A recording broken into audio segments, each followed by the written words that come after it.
राधा के परिवार को जब पता चला कि यह श्री कृष्ण की मुरली सुनकर उनके प्रेम में नाचती हुई उनके पास पहुंच जाती है, तो उन्होंने राधा को घर में ही कैद कर दिया था।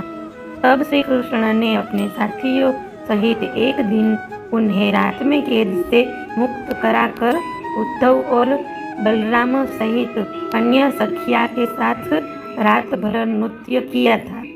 यह रात पूर्णिमा की रात थी जब महारास हुआ था। बाद में राधा की माँ राधा के पक्ष में गई तो राधा उन्हें वहाँ सोते हुए मिली और राधा श्री कृष्ण की मुरली सुनकर बावली होकर नाचने लगती थी और वह उनसे मिलने के लिए बाहर निकल जाती थी।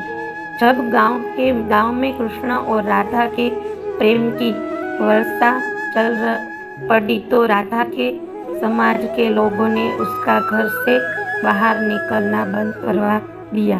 फिर एक दिन श्री कृष्ण ने माता यशोदा से कहा कि माता, मैं राधा से विवाह करना चाहता हूँ। एक बार श्री कृष्ण को लेकर बाजार घूमने निकले थे। उसी दौरान राधा और उनके पिता भी वहाँ पहुँचे थे। दोनों का वहाँ पहली बार मिलन हुआ। उस दौरान दोनों की ही उम्र बहुत छोटी थी। उस स्थान को संकेत तीर्थ स्थान कहते थे। संकेत का शब्दार्थ है पूर्व निर्दिष्ट मिलने का स्थान।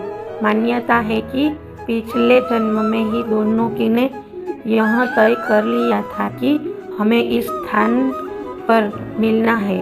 कहते हैं कि यहीं पर गर्ग संहिता के अनुसार एक जंगल में स्वयं ब्रह्मा ने राधा और कृष्ण का गंधर्व विवाह करवाया था। यहाँ हर साल राधा के जन्मदिन यानी राधा संहिता के अनुसार एक जंगल में स्वयं ब्रह्मा ने राधा और कृष्ण का गंधर्व विवाह करवाया था। यहाँ हर साल राधा के जन्मदिन यानी राधाष्टमी से लेकर अनंत चतुर्दशी के दिन तक मेला लगता है। अन्य पौराणिक कथाओं के अनुसार राधा श्री कृष्ण से 5 वर्ष बड़ी थी। राधा ने श्री कृष्ण को पहली बार जब देखा था, जबकि उनकी माँ यशोदा ने उन्हें ओखल से बांध दिया था।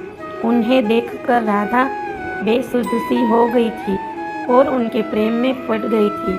उन्हें लगता था कि यह किसी पूर्व जन्म का रिश्ता है।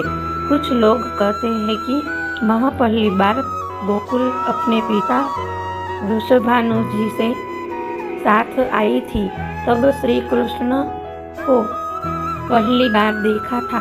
और कुछ विद्वानों के अनुसार संकेत तीर्थ पर पहली बार दोनों की मुलाकात हुई।